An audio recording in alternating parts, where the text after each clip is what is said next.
So, good morning. It's a real pleasure to be here. It's my first time in Santo Domingo, and I like it. This is good. I want to tell you about some work that my students and postdocs have been working on for quite some time. It's what I'm calling helpful robotics, but I need to give you some context about why, what I'm talking about.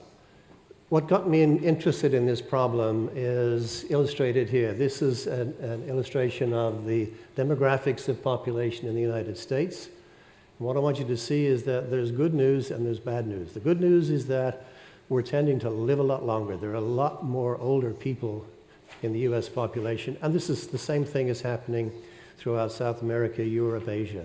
The general population is aging, we're tending to live longer. The bad news about that is that as we live longer, we become more vulnerable to the disorders of aging, like heart attacks and stroke and so forth.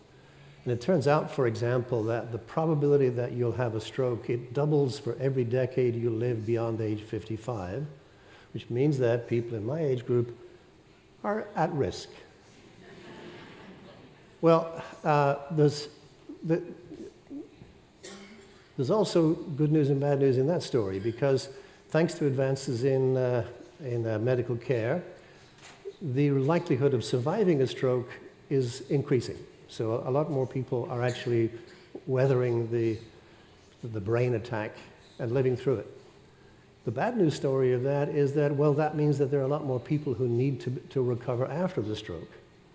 And at present, there are no pharmacological agents, no drugs that can help you recover from a stroke. There are pharmacological agents that will help you survive the stroke itself, but nothing to help you recover after it. And that's despite, I believe there are now 1,200 different compounds have been tested, and none of them have gone through phase 3 trials in the FDA phase 3 trials. So that means that the standard way to help you recover after a stroke is a combination of physical and occupational therapy. That is, you work with a human to help learn how to control your body. And typically it's, very commonly people who have recovered, survived a stroke, they will have hemiparesis, they'll have paralysis on one leg or one arm, sometimes parts of the face and so forth. Well, this is again a good news and a bad news story. So the big problem here is that this kind of treatment is not very effective, and it's extremely labor intensive. What I'm showing you here is a video. This is from, it's quite an old video. This is from research done by Dr. Susan Harkema. And what I want you to see is that look at the number of humans involved and look at how enormously taxing it is. In fact, this was part of a study that evaluated the ability of this kind of training to help people recover locomotion ability after neurological disorders. And the typical training, this is what was called bodyweight supported treadmill training. That is, you support the person's weight in part by a harness, put them on a treadmill, get them moving. The idea being that you have to experience movement like locomotion to learn to recover from locomotion.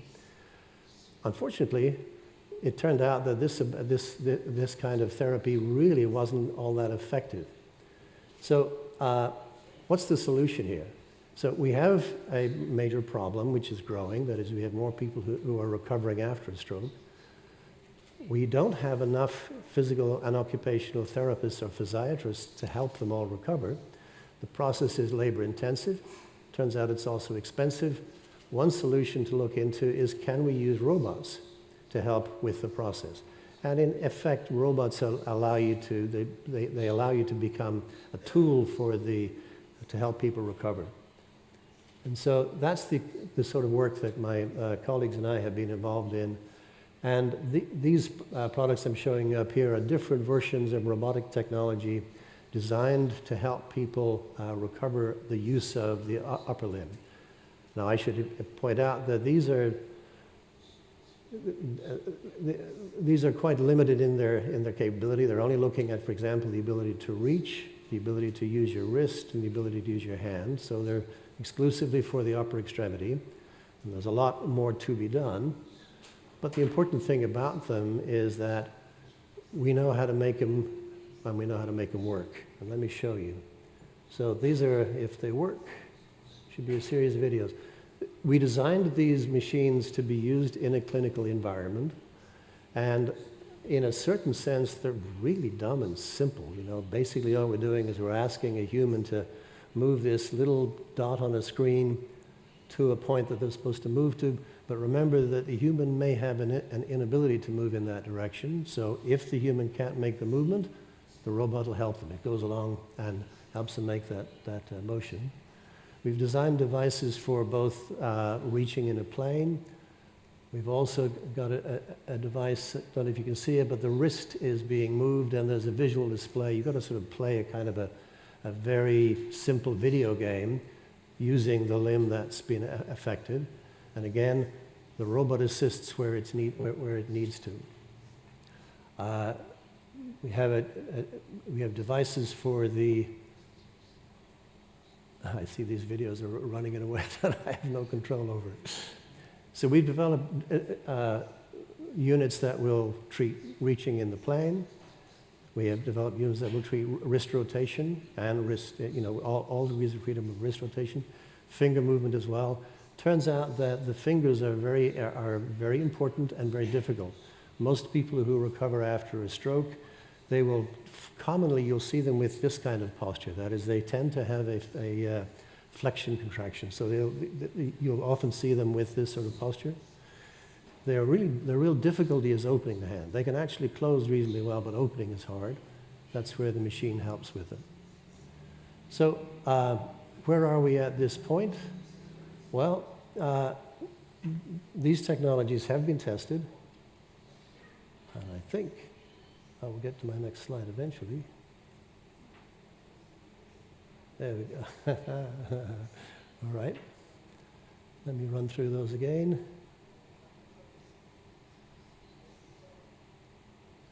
Eventually we'll get out of this, I think. There we go. Okay, so where we are at this point, this work has been going on for quite a number of years. And where we sit at this point is that based on a randomized, controlled clinical trial using 4 centers in the US Veterans Administration, this technology was shown to actually be better than usual care, substantially better than usual care in the US Veterans Administration system. Remarkably, it was also shown to be cost-effective. Now, I need to explain that. You'd expect, well, this technology, it's not too expensive, but it doesn't cost nothing, so you'd imagine it would add to the cost of care. Turns out that in the United States Veterans Administration, that's a system that it covers all possible care for the veterans, everything from recovery after a neurological injury to social support and so forth. And what they found in the US Veterans Administration was that, in fact, the patients who had received the robotic therapy, the robot-assisted therapy, they were actually making less use of the secondary services, so the total cost to the system of those patients was less than the total cost of patients who got usual care, who made much greater use of those services. So it was both effective and cost-effective, at least within the United States Veterans Administration system.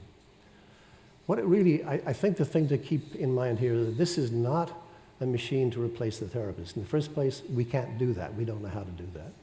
In the second place, I'm not sure we want to do that. What we're really trying to do is develop better tools for the physiatrist, the physiotherapist, to use in the process of helping people recover. And essentially what the machine does is it provides a degree of precision. It also provides a degree of automation and repetition. And it also gives you a sophistication that you can't get otherwise. For example, if you look at the number of movements made in this typical therapy session delivered by a human therapist, you'll get maybe 75 to 80 movements in a typical 50-minute session. With the robot, we get well over 1,000 moves in the same period. And the robot is continually adapting and adjusting its behavior to match what the human can do. Now, that said, I have to warn you that since we started doing this quite a number of years ago, a substantial number of companies have shown up developing hardware and for both upper extremity and lower extremity. But if there's one message I want you to go away with, it's that not all robots are alike. And one of the things that I think you can see from some of the examples I've shown here is that most of the machines that are being used to provide or to attempt to provide therapy for people recovering after an injury, they get in the way. They're big, they're heavy, and an important detail is that because of this is a detail of mechanical engineering that you probably don't want to learn too much about, but anyway, these are electrically powered machines, but electric motors are typically, to keep them light, they have low output, low torque, low power. So what you do is you then add a gear train to boost that up, and that sounds great, except once you do that, the effective ability of the machine to get out of the way goes away. So the machine is actually encumbering the patient rather than actually allowing them to move.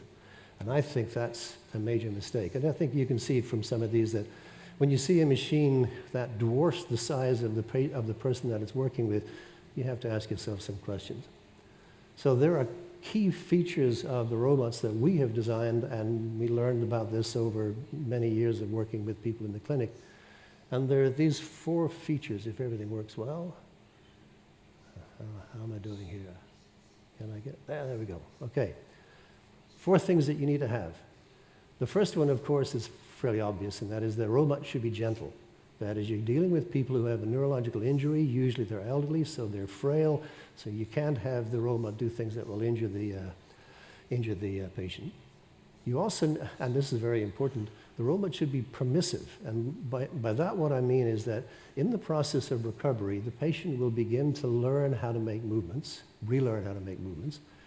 If they can do something, the robot has to get out of the way and let them do it. And most of the machines that are out there can't do that. Ours are specifically designed to be able to do that. You have to let the patient express movement. Third point is that they have to be respectful. And respectful robots, what do you mean?